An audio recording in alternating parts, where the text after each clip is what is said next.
Good morning, I'm Dave Christie with your LaRouche Organization Daily Update for Wednesday, December 31st. We will take a break tomorrow for the holiday, the New Year celebration, and return on Friday for further updates, which clearly 2025 has ended with a bang with the assassination attempt on Vladimir Putin, allegedly carried out by Ukraine, certainly with the backing of its patrons and controllers, undoubtedly behind the scenes. Now, the assassination attempt was undoubtedly intended to actually succeed, given the level of desperation by the forces of NATO and ultimately those aligned with the British geopolitical agenda.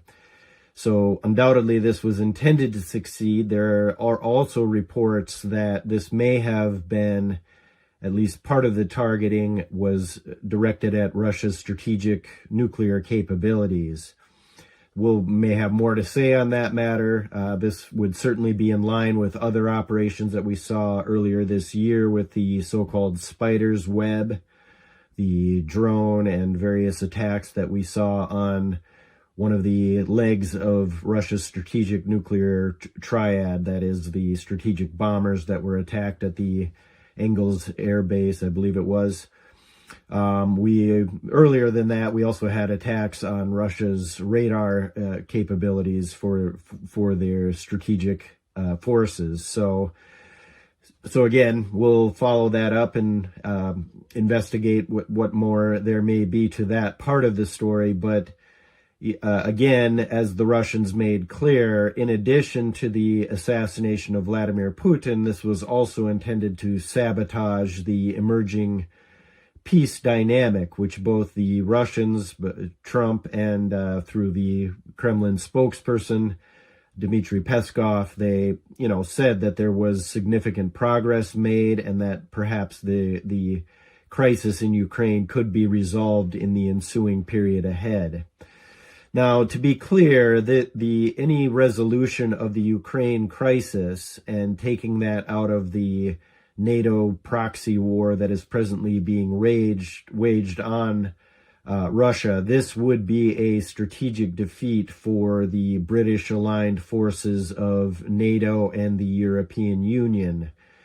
They made it extremely clear, as well as their different factors aligned with the United States, that the intent of this operation was indeed the strategic defeat of Russia. Whether that was to bring the United States into the war and force Russia to back down somehow without a nuclear exchange. Others, more ambitious, intended that perhaps we could get the hardware installed and engage in an actual first strike against Russia and knock out any sort of capability for them to respond. These are all the fevered dreams of those that somehow think that a nuclear war could be won. But the other part of this is were Russia to have backed down from any of their stated objectives, which obviously they began the special military operation in light of the coup d'etat and the assault on the followers of Stepan Bandera, the neo-Nazi forces of Ukraine that were engaged in hostilities against the Russian-aligned and culturally aligned people of the Donbass region and other locales of Ukraine. That was obviously a significant factor of Russia launching the special military operation, but as the other parts of the stated objectives of that operation were that to ensure that Ukraine never joined NATO, maintained a neutral status, including on the matter of nuclear weapons and ensuring that nuclear weapons were never deployed on Ukrainian soil.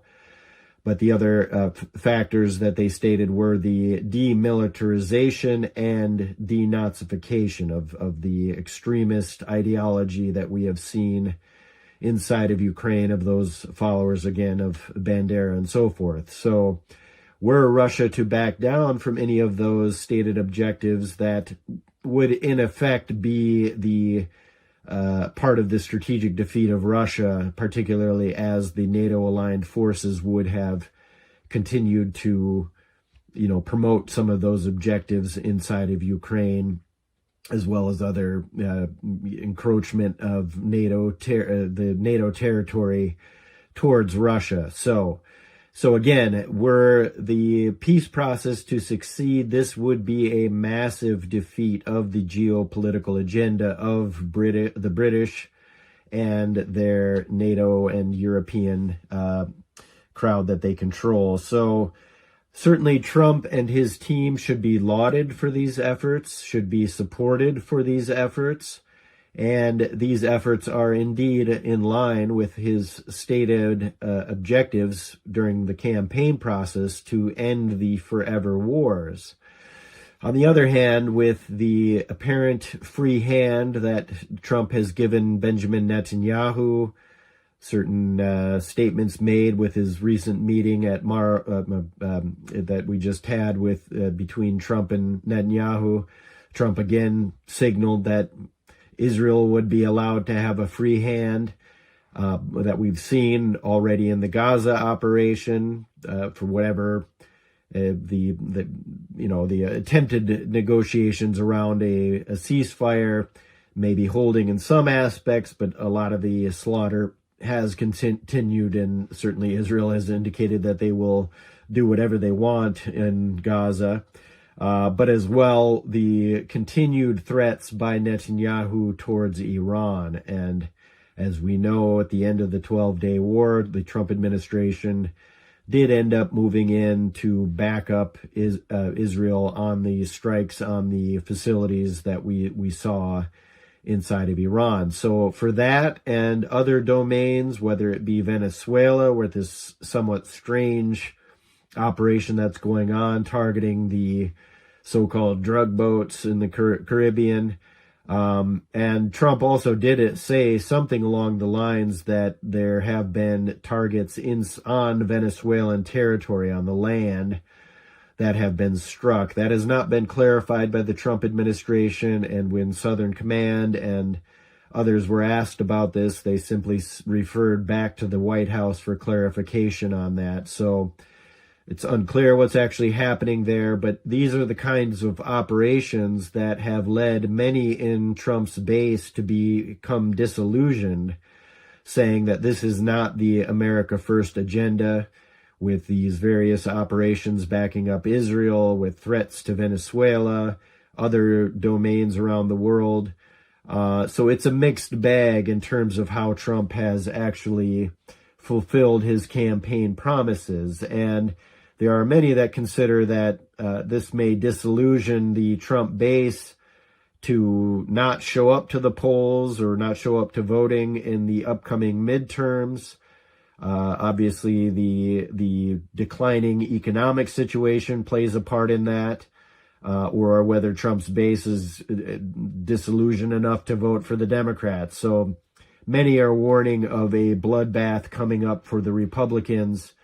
So these are all factors that we will be following in 2026, which, is a very important year, both for the strategic crisis, but for the spirit of the United States, because obviously this is the celebration of the 250th anniversary, or at least is the 250th anniversary. It's up for us to decide whether that be a celebration or a renewed effort to ensure that the revolutionary principles upon which this nation is based will succeed. And so obviously we mark that day on July 4th. That was the signing of the Declaration of Independence, which was, the actual date of July 4th, 1776, was preceded by a long fight for the question of Republican principles, which I will just read from the Declaration itself, which says, "We hold these truths to be self-evident, that all men are created equal, that they are endowed by their Creator with certain unalienable rights, that among these are life, liberty, and the pursuit of happiness, that to secure these rights, governments are instituted among men, deriving their just powers from the consent of the governed, that whenever any form of government becomes destructive of these ends, it is the right of the people to alter or to abolish it, or to institute new government, laying its foundations on such principles and organizing its powers in such form as to them shall seem most likely to affect their safety and happiness. Now, as you know, the Declaration of Independence later goes on to say that, but when a long train of abuses and usurpations, pursuing invariably the same object, evinces a design to reduce them under absolute despotism, it is their right, it is their duty to throw off such government and to provide new guards for their future security.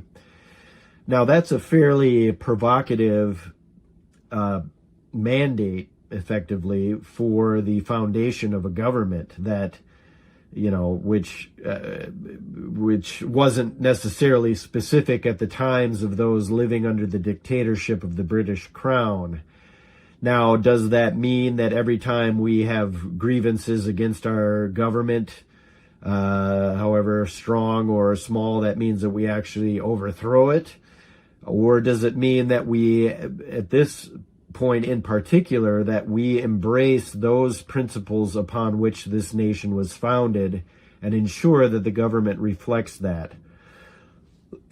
And so, and I think certainly for the present, we've been involved in decades of foreign entanglements, our purse strings controlled by a financial oligarchy operating out of the city of London and Wall Street, and again, the highly partisan structures that enforce this political dynamic in our nation. These are all things that the founders warned about in the early days, saying that if we allowed for that dynamic to control our nation, that the republic itself would be at danger. And as we see now, that it is indeed at danger. Now, I will assert that the current required revolution, in principle, does not require overthrowing our government, but to return again to those principles that were at its foundation. Now,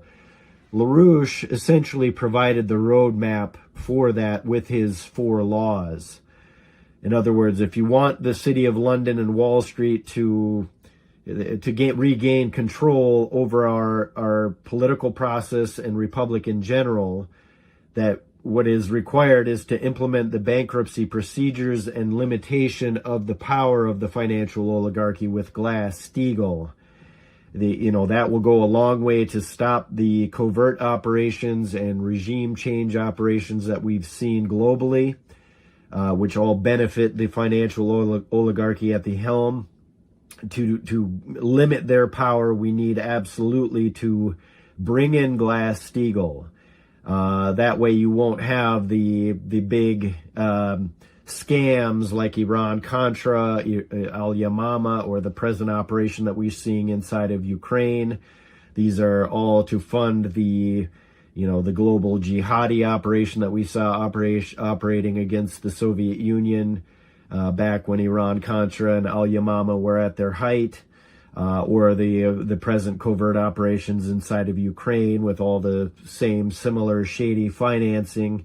That will be impossible or we intend to make it impossible under the Glass-Steagall standards. But just hiving off the speculative casino royale system that we see in the investment banks and the insurance cartels, hiving them off from the commercial banks that should operate for the common good, that won't solve the crisis on its own. What is needed is a return to Alexander Hamilton's design for a credit policy, including the national banking structure that is required to be able to issue credit and get that into the relevant infrastructure development of the United States. But that's not just to, fill in the potholes and repair a bridge or two.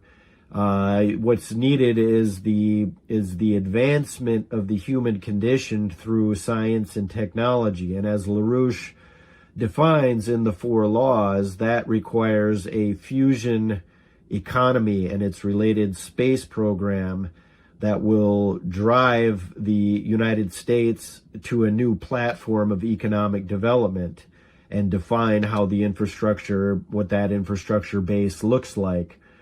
Now, in addition to that, I will add the space program is required as well as part of the fusion platform, certainly for the helium-3 fuel source that is on the moon presently. But this kind of collaborative approach, and to address the implications of the transatlantic system financial meltdown, fundamentally requires that we have to collaborate with nations around the planet. Now, this is in addition to the principles required, but around international collaboration. This is why Helga Zepp-LaRouche authored in about 3 years ago, in 2022, her 10 principles of a new international security and development architecture. So both these documents, I think, are required reading for the present, again, required revolution for the United States, but as importantly, is the required collaboration with nations around the world to carry out this mission. And so I'll leave it to you to read those documents. Executive Intelligence Review and the LaRouche organization will be publishing other documents as we move into the celebration of the 250th year of our independence. You can find those on the sites associated with the LaRouche organization. So that is where I will leave today's broadcast, and so stay tuned to the LaRouche